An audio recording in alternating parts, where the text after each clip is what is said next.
माननीय सदस्यगण, आपको बुलेटिन भाग 2 के माध्यम से पहले ही सूचित किया गया है कि माननीय वित्त मंत्री जी के बजट भाषण की प्रतियां आपको हार्ड कॉपी के रूप में उपलब्ध कराई जाएगी। अतः बजट प्रस्तुत हो जाने के पश्चात माननीय सदस्य बजट भाषण की प्रति प्रकाशन काउंटर से प्राप्त कर सकते हैं। आपको ये भी सूचित किया जाता है कि माननीय मंत्री द्वारा बजट प्रस्तुत किए जाने के पश्चात उसे मेंबर पोर्टल पर भी उपलब्ध करा दिया जाएगा। माननीय वित्त मंत्री जी।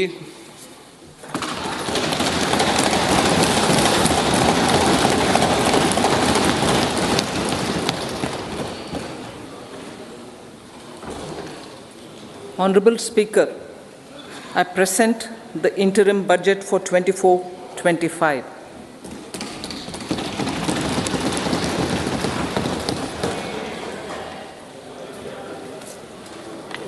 The Indian economy has witnessed profound positive transformation in the last 10 years. The people of India are looking ahead to the future with hope and optimism. With the blessings of the people, when our government, under the visionary and dynamic leadership of Honorable Prime Minister Shri Narendra Modi, assumed office in 2014, the country was facing enormous challenges. With Sabka Saath, Sabka Vikas as its mantra, the government overcame those challenges in right earnest. Structural reforms were undertaken. Pro-people programs were formulated and implemented promptly. Conditions were created for more opportunities for employment and entrepreneurship. The economy got a new vigor. The fruits of development started reaching the people at scale. The country got a new sense of purpose and hope. Naturally, the people blessed the government with a bigger mandate. In the second term, our government, under the leadership of Honorable Prime Minister, doubled down on its responsibilities to build a prosperous country with comprehensive development of all people and all regions. Our government strengthened its mantra to Sabka Saath, Sabka Vikas and Sabka Vishwas. Our development philosophy covered all elements of inclusivity, namely social inclusivity through coverage of all strata of the society, and geographical inclusivity through development of all regions of the country. With the whole of nation approach of Sabka Prayas, the country overcame the challenges of once in a century pandemic, took long strides towards Atmanirbhar Bharat, committed to Panch Pran, and laid solid foundations for the Amrit Kal.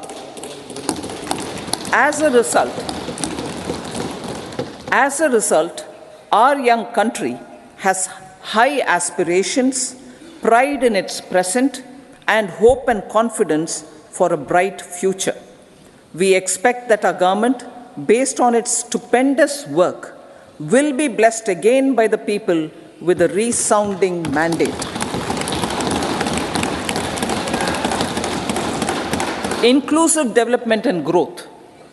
Our humane and inclusive approach to development is a marked and deliberate departure from the earlier approach of provisioning up to village level. Development programs were thus provisioned. In the last 10 years, however, have targeted each and every household and individual through housing for all, Har Ghar Jal, electricity for all, cooking gas for all, bank accounts and financial services for all in record time. The worries about food have been eliminated through free ration for 80 crore people. Minimum support prices for the produce of Annadata are periodically increased appropriately. These and the provision of basic necessities have enhanced real income in the rural areas. Their economic needs could be addressed, thus spurring growth and generating jobs. Social justice. Our government is working with an approach to development that is all-round, all-pervasive, and all-inclusive. Sarvangin, Sarvasparshi, or Sarvasamaveshi. It covers all castes and people at all levels. We are working to make India a Vikasit Bharat by 2047. For achieving that goal, we need to improve people's capability and empower them. Previously, social justice was mostly a political slogan. For our government, social justice is an effective and necessary governance model. The saturation approach of covering all eligible people is the true and comprehensive achievement of social justice. This is secularism in action, reduces corruption, and prevents nepotism, prevents Bhai Bhatijawad. There is transparency and assurance that benefits are delivered to all eligible people. The resources are distributed fairly. All, regardless of their social standing, get access to opportunities. We are addressing systemic inequalities that had plagued our society. We focus on outcomes and not on outlays, so that the social economic transformation is achieved. As our Prime Minister firmly believes, we need to focus on 4 major castes. They are Garib, Mahilaye, Yuva, and Annadata. Their needs, their aspirations, and their welfare are our highest priority. The country progresses when they progress. All 4 require and receive government support in their quest to better their lives. Their empowerment and well-being will drive the country forward. Garib Kalyan, Desh Ka Kalyan. We believe in empowering the poor. The earlier approach of tackling poverty through entitlements had resulted in very modest outcomes. When the poor became empowered partners in the development process, government's power to assist them also increases manifold. With the pursuit of Sabka Saath, in these 10 years, the government has assisted 25 crore people to get freedom from multi-dimensional poverty. Our government's efforts are now getting synergized with energy and passion of such empowered people. This is truly elevating them from poverty. Direct benefit transfer of 34 lakh crore rupees from the government using PM Jan Dhan accounts has led to savings of 2.7 lakh crores of rupees for the government. This savings has been realized through avoidance of leakages prevalent earlier. The savings have helped in providing more funds for Garib Kalyan. PM Swanidhi has provided credit assistance to 78 lakh street vendors. From that total of 78 lakh street vendors, 2.3 lakh have received credit for the 3rd time. PM Janman Yojana reaches out to the particularly vulnerable tribal groups who have remained outside the realm of development so far. PM Vishwakarma Yojana provides end-to-end support to artisans and craftspeople engaged in 18 trades. The schemes for empowerment of Divyangs and transgender persons reflect firm resolve of our government to leave no one behind. Welfare of Annadata. Farmers are our Annadata. Every year under PM Kisan Samman Yojana, direct financial assistance is provided to 11.8 crore farmers, including marginal and small farmers. Crop insurance is given to 4 crore farmers under PM Fasal Bima Yojana.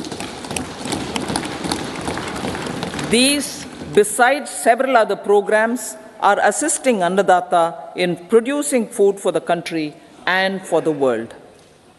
Electronic National Agricultural Market has integrated 1,361 mandis and is providing services to 1.8 crore farmers with trading volume of 3 lakh crores of rupees. The sector is poised for inclusive, balanced, higher growth and productivity.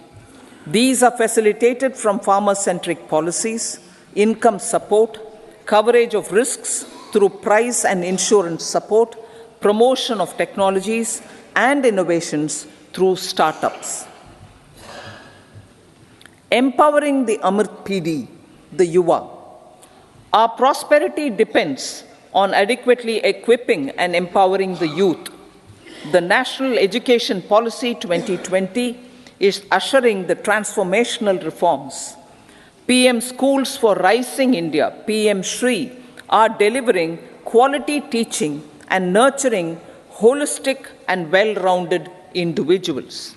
The Skill India mission has trained 1.4 crore youth,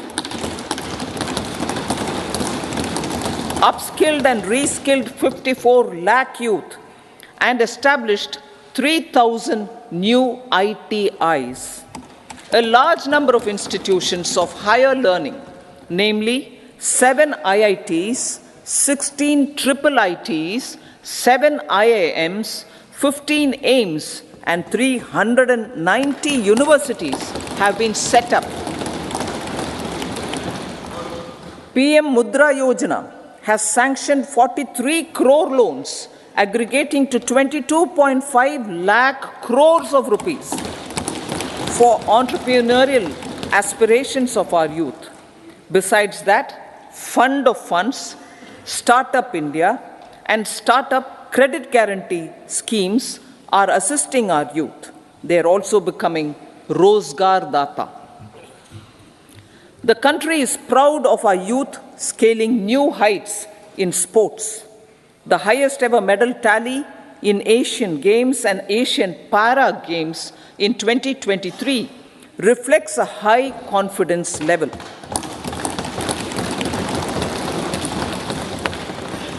Chess prodigy and our #1 ranked player Pragnananda put up a stiff fight against the reigning world champion Magnus Carlsen in 2023. Today, India has over 80 chess grandmasters compared to little over 20 in 2010. Momentum for Nari Shakti. The empowerment of women through entrepreneurship, ease of living, and dignity for them has gained momentum in these 10 years. 30 crore Mudra Yojana loans have been given to women entrepreneurs. Female enrollment in higher education has gone up by 28% in 10 years. In STEM courses, girls and women constitute 43% of enrollment, one of the highest in the world. All these measures are getting reflected in the increasing participation of women in workforce. Making triple talaq illegal, reservation of 1/3 seats for women in the Lok Sabha and state assemblies, and giving over 70% houses under PM Awas Yojana in rural areas to women,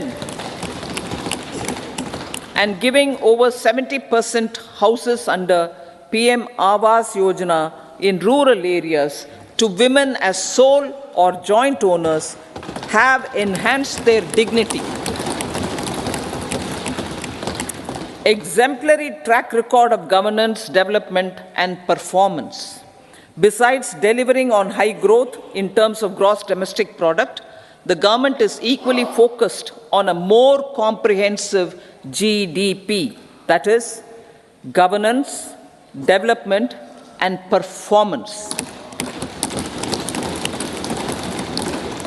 Our government has provided transparent, accountable, people-centric, and prompt, trust-based administration with citizen-first and minimum government, maximum governance approach.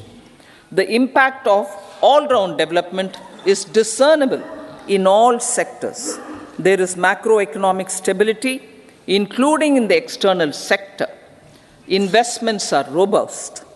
The economy is doing well. People are living better and earning better, with even greater aspirations for future. Average real income of the people has increased by 50%. Inflation is moderate. People are getting empowered, equipped, and enabled to pursue their aspirations. There is effective and timely delivery of programs and of large projects. Economic management. The multi-pronged economic management over the past 10 years has complemented people-centric, inclusive development. Following are some of the major elements. 1. All forms of infrastructure, physical, digital, or social, are being built in record time.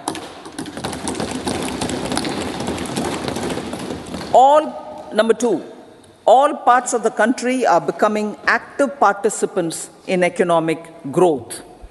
Number 3, digital public infrastructure, a new factor of production as if in the 21st century, is instrumental in formalization of the economy. Number 4, goods and services tax has enabled one nation, one market, one tax. Tax reforms have led to deepening and widening of tax base. Number 5, strengthening of the financial sector has helped in making savings, credit, and investments more efficient. Number 6, GIFT, IFSC, and the Unified Regulatory Authority, IFSCA, are creating a robust gateway for global capital and financial services for the economy. Number 7, proactive inflation management has helped keep inflation within the policy band. Now, the global context, Honorable Speaker, sir. Geopolitically, global affairs are becoming more complex and challenging with wars and conflicts. Globalization is being redefined with reshoring and friendshoring, disruption and fragmentation of supply chains, and competition for critical minerals and technologies. A new world order is emerging after the COVID pandemic. India assumed the G20 presidency during very difficult times for the world. The global economy was going through high inflation, high interest rates, low growth, very high public debt, low trade growth, and climate changes. The pandemic has led to a crisis of food, fertilizer, fuel, and finances for the world, while India successfully navigated its way. The country showed the way forward and built consensus on solutions for those global problems. The recently announced India-Middle East-Europe economic corridor is a strategic and economic game changer for India and others.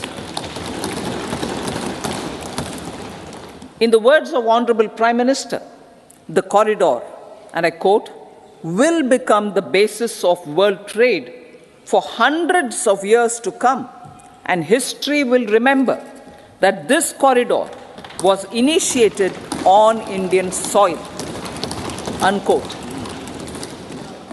Vision for Vikasit Bharat. Our vision for Vikasit Bharat is that of prosperous Bharat in harmony with nature, with modern infrastructure, and providing opportunities for all citizens and all regions to reach their potential. With confidence arising from strong and exemplary track record of performance and progress, earning Sabka Vishwas, the next 5 years will be years of unprecedented development and golden moments to realize the dream of developed India by 2047.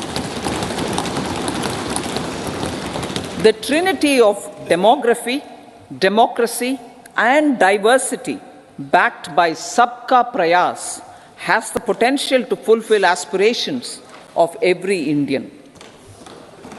As Honorable Prime Minister in his Independence Day address to the nation mentioned, I quote, "There is no dearth of opportunities, as many opportunities as we want. The country is capable of creating more opportunities. Sky is the limit," unquote. Strategy for Amrit Kal. Our government will adopt economic policies that foster and sustain growth, facilitate inclusive and sustainable development, improve productivity, create opportunities for all, help them enhance their capabilities, and contribute to generation of resources to power investments and fulfill aspirations.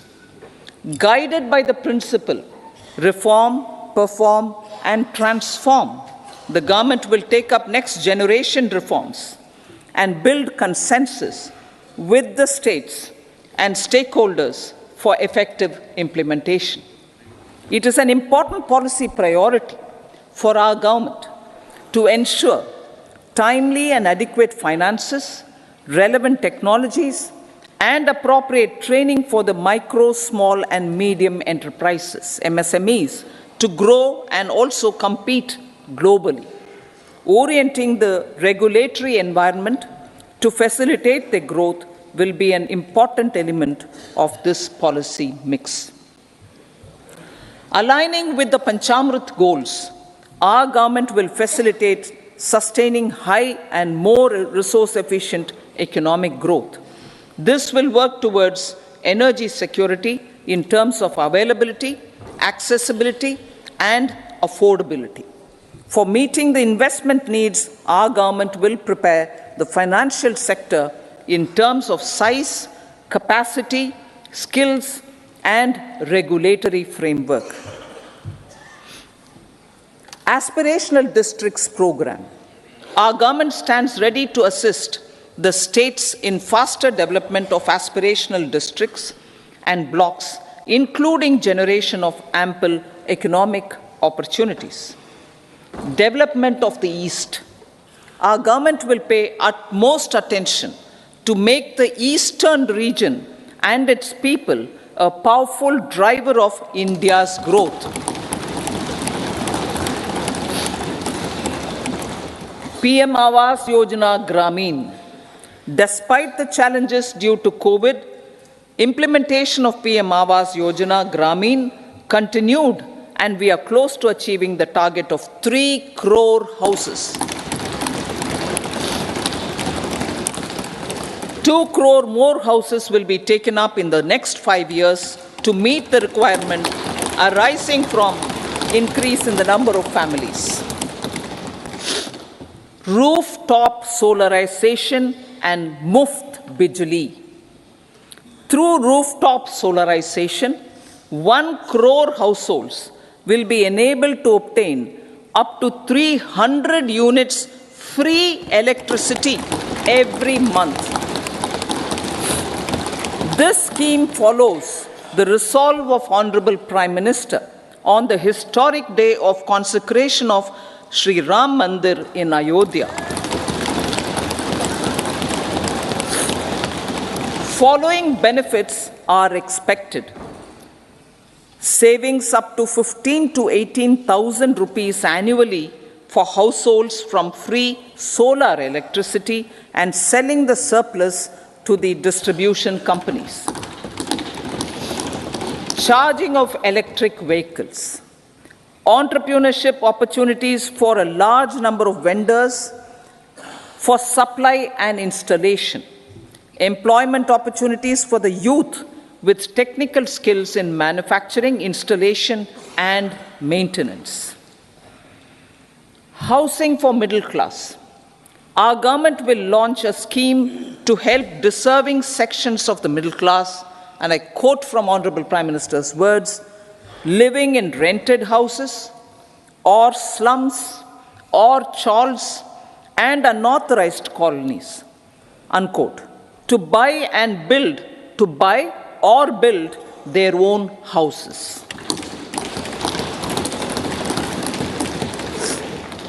Medical colleges. Several youth are ambitious to get qualified as doctors. They aim to serve our people through improved healthcare services. Our government plans to set up more medical colleges by utilizing the existing hospital infrastructure under various departments. A committee for this purpose will be set up to examine the issues and make relevant recommendations. Cervical cancer vaccination. Our government will encourage vaccination for girls in the age group of 9 to 14 years for prevention of cervical cancer. Maternal and child health care. Various schemes for maternal and child care will be brought under one comprehensive program for synergy in implementation. Upgradation of Anganwadi centers under Saksham Anganwadi and Poshan 2.0 will be expedited for improved nutrition delivery, early childhood care, and development. The newly designed U-Win platform for managing immunization and intensified efforts of Mission Indradhanush will be rolled out expeditiously throughout the country. Ayushman Bharat. Healthcare cover under Ayushman Bharat scheme will be extended to all ASHA workers, to all Anganwadi workers and helpers. Agriculture and food processing. The efforts of value addition in agriculture sector and boosting farmers' incomes will be stepped up. Pradhan Mantri Kisan Sampada Yojana has benefited 38 lakh farmers and generated 10 lakh employment. Pradhan Mantri Formalization of Micro Food Processing Enterprises Yojana has assisted 2.4 lakh SHGs and 60,000 individuals with credit linkages. Other schemes are complementing the efforts for reducing post-harvest losses and improving productivity and incomes. For ensuring faster growth of the sector, our government will further promote private and public investment in post-harvest activities, including aggregation, modern storage, efficient supply chains, primary and secondary processing and marketing and branding. Nano DAP. After the successful adoption of nano urea, application of nano DAP on various crops will be expanded in all agroclimatic zones. Atmanirbhar Oil Seeds Abhiyan. Building on the initiative announced in 2022, a strategy will be formulated to achieve Atmanirbharta for oil seeds such as mustard, groundnut, sesame, soya bean, and sunflower. This will cover research for high-yielding varieties, widespread adoption of modern farming techniques, market linkages, procurement, value addition, and crop insurance.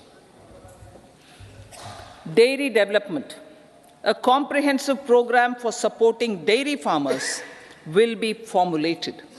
Efforts are already on to control foot and mouth disease, India is the world's largest milk producer with India is the world's largest milk producer, but with low productivity of milch animals. The program will be built on the success of existing schemes such as Rashtriya Gokul Mission, National Livestock Mission, and infrastructure development funds for dairy processing and animal husbandry. Matsya Sampada. It was a government which set up a separate department for fisheries, realizing the importance of assisting fishermen. This has resulted in doubling of both inland and aquaculture production. Seafood exports since 2013-14 has also doubled. Implementation of Pradhan Mantri Matsya Sampada Yojana will be stepped up to 1. Enhance aquaculture productivity from existing 3 to 5 tons per hectare. 2. Double exports to 1 lakh crore rupees, and 3. Generate 55 lakh employment opportunities in the near future. 5 integrated aqua parks will also be set up. Lakpati Didi.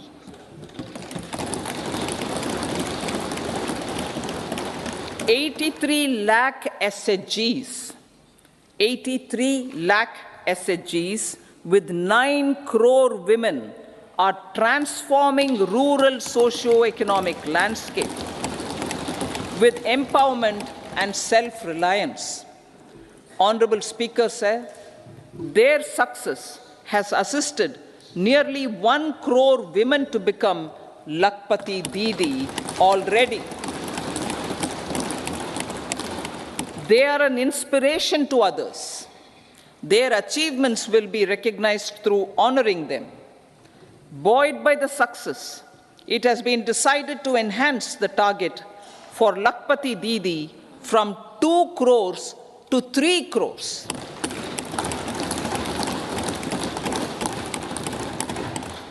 Technological changes, new age technologies and data are changing the lives of people and businesses.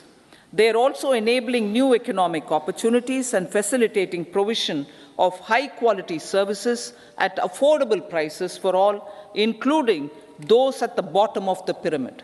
Opportunities for India at the global level are expanding. India is showing solutions through innovation and entrepreneurship of its people. Research and innovation for catalyzing growth, employment, and development. Prime Minister Shastri, Prime Minister Lal Bahadur Shastri gave the slogan of Jai Jawan, Jai Kisan. Prime Minister Vajpayee, Atal Bihari Vajpayee ji, made that Jai Jawan, Jai Kisan, Jai Vigyan. Prime Minister Modi has furthered that to Jai Jawan, Jai Kisan, Jai Vigyan, and Jai Anusandhan, as innovation is the foundation of development. For our tech-savvy youth, this will be a golden era.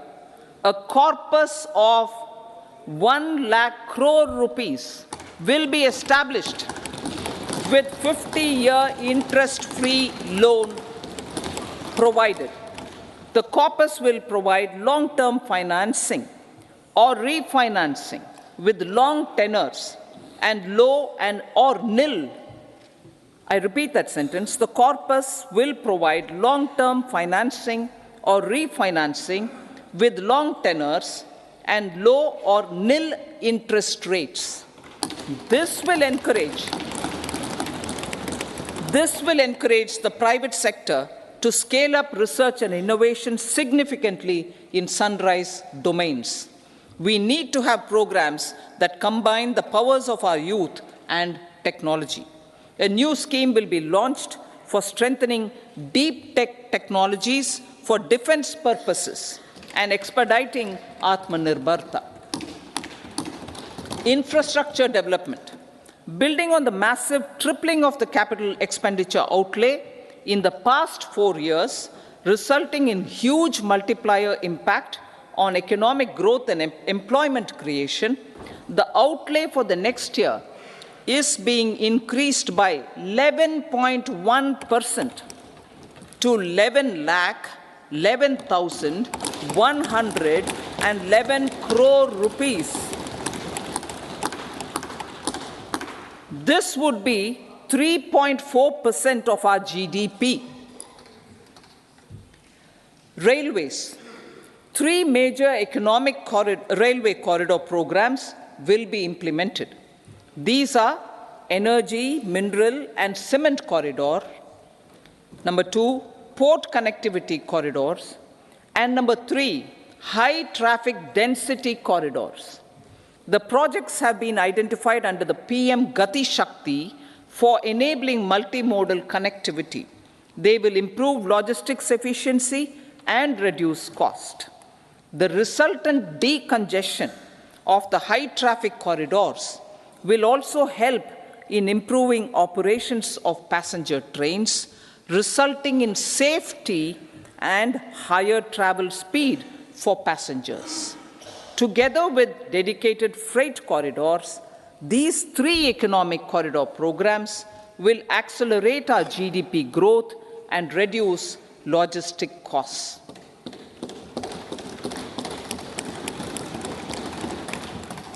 40,000 normal rail bogies will be converted to Vande Bharat standards to enhance safety, convenience, and comfort of passengers. Aviation sector. The aviation sector has been galvanized in the past 10 years. Number of airports have doubled to 149. Rollout of air connectivity to Tier 2 and Tier 3 cities under UDAN scheme has been widespread. 517 new routes are carrying 1.3 crore passengers. Indian carriers have proactively placed orders for over 1,000 new aircrafts. Expansion of existing airports and development of new airports will continue expeditiously. Metro and Namo Bharat. We have a fast expanding middle class and rapid urbanization is taking place. Metro rail and Namo Bharat can be the catalyst for the required urban transformation. Expansion of these systems will be supported in large cities, focusing on transit-oriented development. Green energy. Towards meeting our commitment for net zero by 2070, the following measures will be taken. Viability gap funding will be provided for harnessing offshore wind energy, potential for initial capacity of 1 gigawatt. Coal gasification and liquefaction capacity of 100 metric tons will be set up by 2030. This will also help in reducing imports of natural gas, methanol, and ammonia. Phased mandatory blending of compressed biogas in compressed natural gas for transport and piped natural gas for domestic purposes will be mandated. Financial assistance will be provided for procurement of biomass aggregation machinery to support collection. Electric vehicle ecosystem. Our government will expand this and strengthen the e-vehicle ecosystem by supporting manufacturing and charging infrastructure. Greater adoption of e-buses for public transport networks will be encouraged through payment security mechanism. Biomanufacturing and biofoundry. For promoting green growth, a new scheme of biomanufacturing and biofoundry will be launched. This will provide environment-friendly alternatives such as biodegradable polymers, bioplastics, biopharmaceuticals, and bioagri inputs. This scheme will also help in transforming today's consumptive manufacturing paradigm to the one based on regenerative principles. Blue Economy 2.0. For promoting climate-resilient activities for Blue Economy 2.0, a scheme for restoration and adaptation measures and coastal aquaculture and mariculture with integrated and multi-sectoral approach will be launched. Comprehensive development of tourist centers. The success of organizing G20 meetings in 60 places presented diversity of India to global audience. Our economic strength has made the country an attractive destination for business and conference tourism. Our middle class also now aspires to travel and explore. Tourism, including spiritual tourism, has tremendous opportunities for local entrepreneurship. States will be encouraged to take up comprehensive development of iconic tourist centers, branding and marketing them at global scale. A framework for rating of the centers based on quality of facilities and services will be established. Long-term interest-free loans will be provided to states for financing such development on matching basis. To address the emerging fervor for domestic tourism, Honorable Speaker, sir, projects for port connectivity, tourism infrastructure, and amenities will be taken up on our islands, including Lakshadweep. This will help in generating employment also. Promoting investments. The FDI inflow during 2014 to 23 was $596 billion US, marking a golden era. That is twice the inflow during 2005 to 14. For encouraging sustained foreign investment, we are negotiating bilateral investment treaties with our foreign partners in the spirit of First Develop India. FDI is First Develop India. Reforms in the states for Vikasit Bharat. Many growth and development enabling reforms are needed in the states for realizing the vision of Vikasit Bharat. A provision of 75,000 crore rupees as 50-year interest-free loan is proposed this year to support those milestone-linked reforms by the state governments. Societal changes. The government will form a high-powered committee for an extensive consideration of the challenges arising from fast population growth and demographic changes. The committee will be mandated to make recommendations for addressing these challenges comprehensively in relation to the goal of Vikasit Bharat. Amrit Kal as Kartavya Kal. Our government stands committed to strengthening and expanding the economy with high growth and to create conditions for people to realize their aspirations. Honorable Prime Minister, in his Independence Day address to the nation in the 75th year of our Republic, said, and I quote, "We commit ourselves to national development with new inspirations, new consciousness, new resolutions as the country opens up immense possibilities and opportunities. It is our Kartavya Kal." Unquote. Every challenge of the pre-2014 era was overcome through our economic management and our governance. These have placed the country on a resolute path of sustained high growth.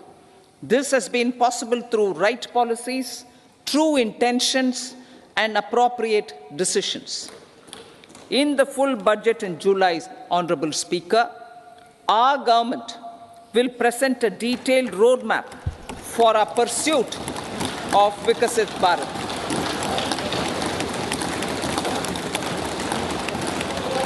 Revised estimates of 2023-24. The revised estimate of the total receipts other than borrowings is 27.56 lakh crores of rupees, of which the tax receipts are 23.24 lakh crore rupees.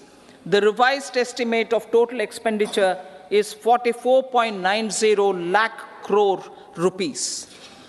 The revenue receipts at 30.03 lakh crore rupees are expected to be higher than the budget estimate, reflecting strong growth momentum and formalization in the economy. The revised estimate of the fiscal deficit is 5.8% of GDP, improving on the budget estimate, notwithstanding moderation in the nominal growth estimates.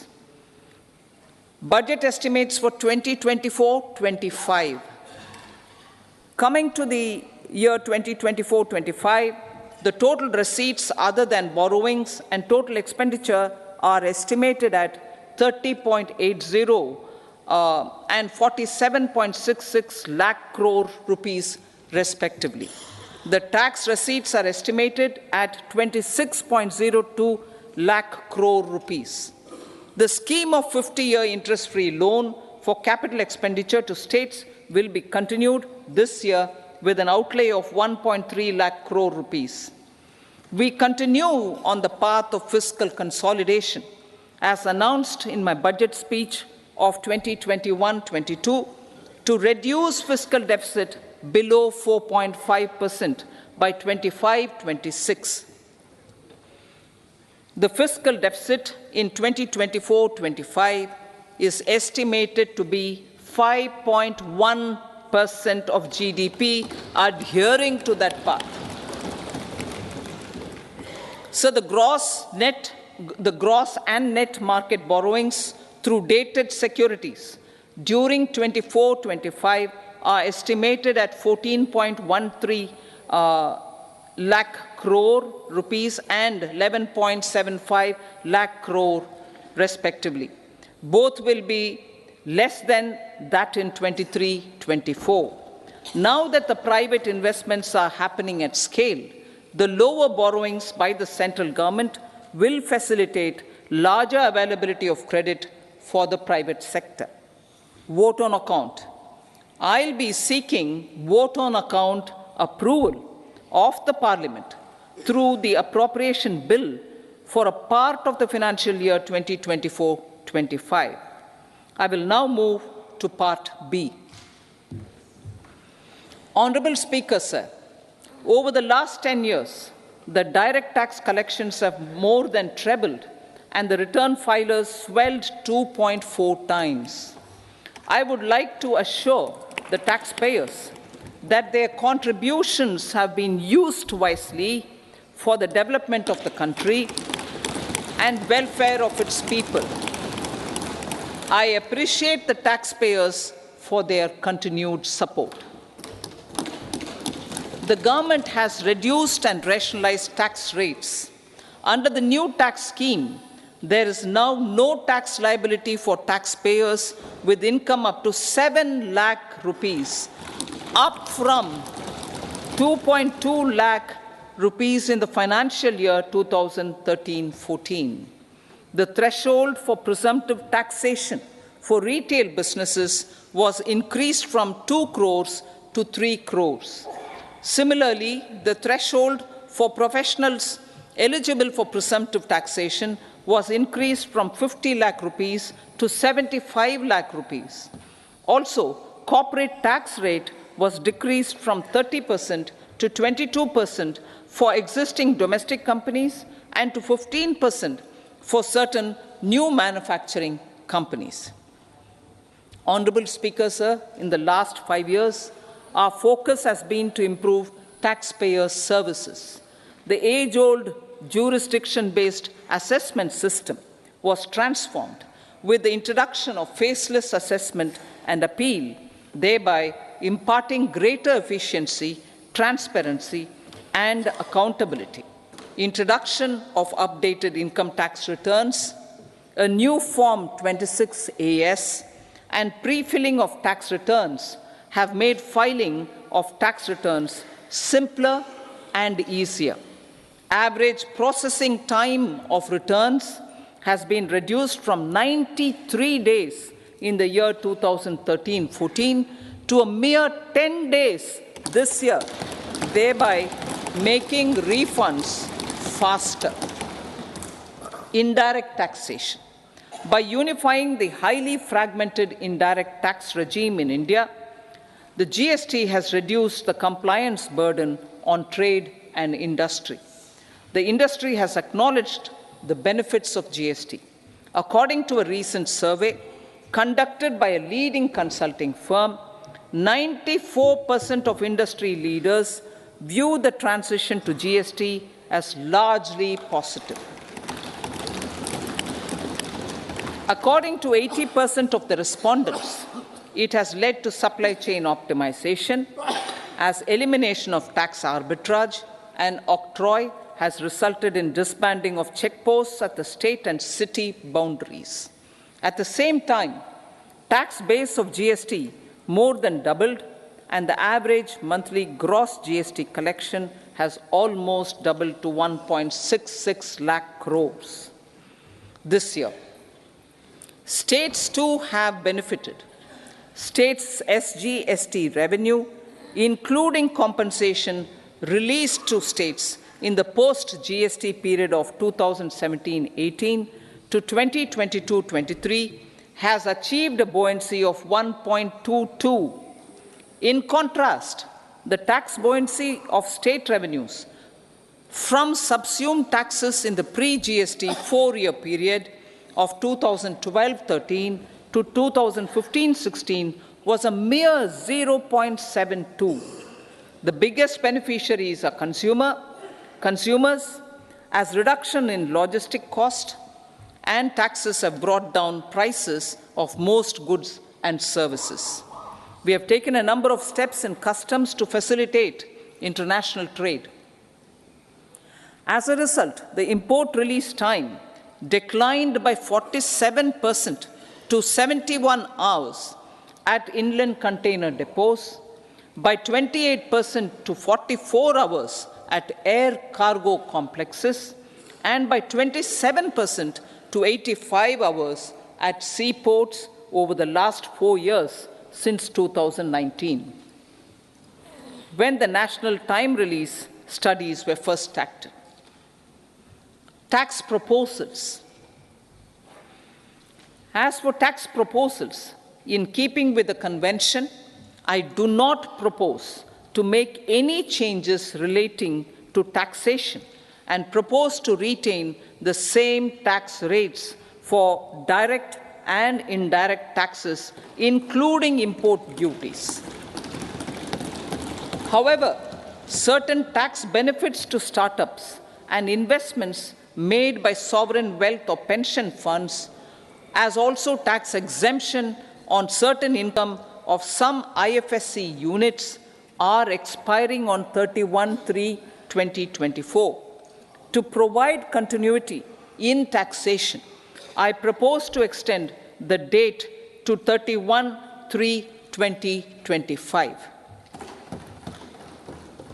Moreover, in line with our government's vision to improve ease of living and ease of doing business, I wish to make an announcement to improve taxpayer services. There are a large number of petty, non-verified, non-reconciled, or disputed direct tax demands, many of them dating as far back as 1962, which continue to remain on the books, causing anxiety to honest taxpayers and hindering refunds of subsequent years. Honorable Speaker, sir, I propose to withdraw such outstanding direct tax demands up to 25,000 rupees pertaining to the period up to financial year 2009-10 and up to 10,000 rupees for financial years 2010-11 to 2014-15. This is expected to benefit about 1 crore taxpayers. 1 crore taxpayers would benefit out of this. Economy then and now. In 2014, when our government assumed the reins, the responsibility to mend the economy step by step and to put the governance systems in order was enormous. The need of the hour was to give hope to the people, to attract investments, and to build support for the much-needed reforms. The government did that successfully, following a strong belief of nation first. The crisis of those years has been overcome, and the economy has been put firmly on a high, sustainable growth path with all-round development. It is now appropriate to look at where we were then. I repeat, it is now appropriate to look at where we were then till 2014 and where we are now, only for the purpose of drawing lessons from the mismanagement of those years. The government will lay a white paper on table of the House.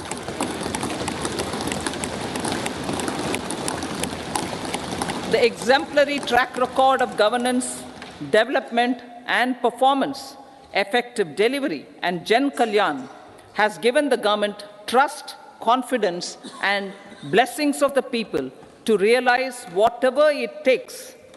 The goal of Vikasit Bharat with good intentions, true dedication and hard work in the coming years and decades.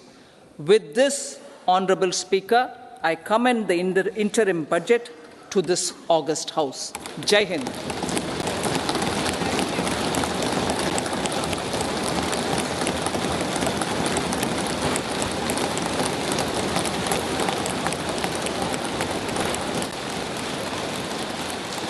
Item number 2, Srimati Nirmala Sitharaman ji.